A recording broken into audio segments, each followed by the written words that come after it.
On Health Check at 11 tonight, a South Jersey woman is waiting for a phone call that could change her life and make her part of medical history. She could become the first woman in the world to get a hand transplant. Health reporter Allie Gorman is here with the story. Allie. Yeah, it's amazing. Well, a human hand has 27 bones, 28 muscles, 3 major nerves, and 2 major arteries. So the surgery will be no easy task for the doctors or for the patient. But this 25-year-old woman has already beaten remarkable odds, and she's excited for what lies ahead.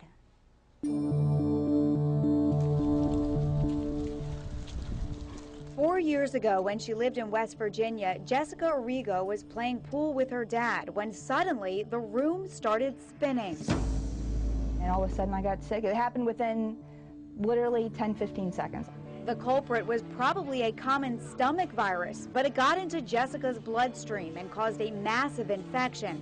She was pushed to the brink of death at a Pittsburgh hospital. You pray and you hope and you put all your faith in the doctor. Doctors were able to save her life, but not all of her limbs. Still today, 4 years later, with prosthetics for her feet but not her hands, Jessica calls her life normal. I can't tie my shoes or put up my hair or run. I mean, other than that, everything's the same. But Jessica's dad calls her life remarkable. Got back to the gym, she started exercising, and she went skydiving. She went on the 3-day cancer walk in Philly. She went on that a couple of years ago. Still, when one of her Pittsburgh doctors called saying he was starting a hand transplant program, Jessica jumped at the opportunity for a right hand transplant.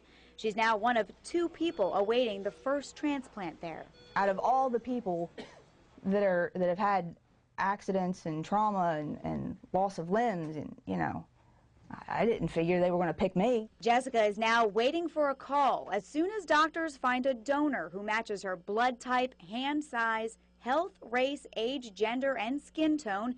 Then she'll go for the transplant. Matthew Scott understands both the excitement and the challenges that lie ahead for Jessica.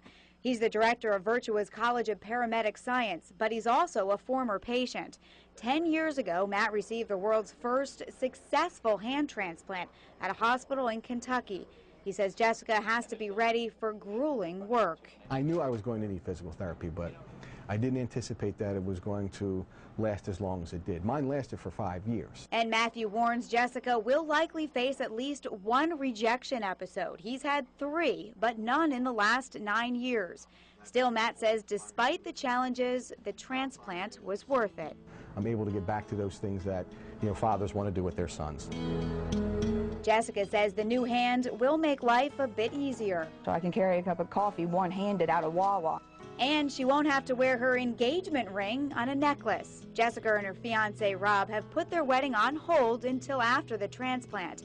Now she's waiting for the phone call from Pittsburgh. I'll wake up sometimes in the middle of the night and check my cell phone to make sure I didn't miss the call. And when that call does come, Jessica will call an Angel Flight pilot, a volunteer pilot. She'll fly right from Millville Airport, that's just about a mile from her home. Now, the Pittsburgh program will also use a new protocol to prevent transplant rejection. They'll limit the number of medications she'll have to take by using antibodies and bone marrow from the donor. Look forward to when it happens. Yeah, we'll follow her. We'll follow it up. Thank you.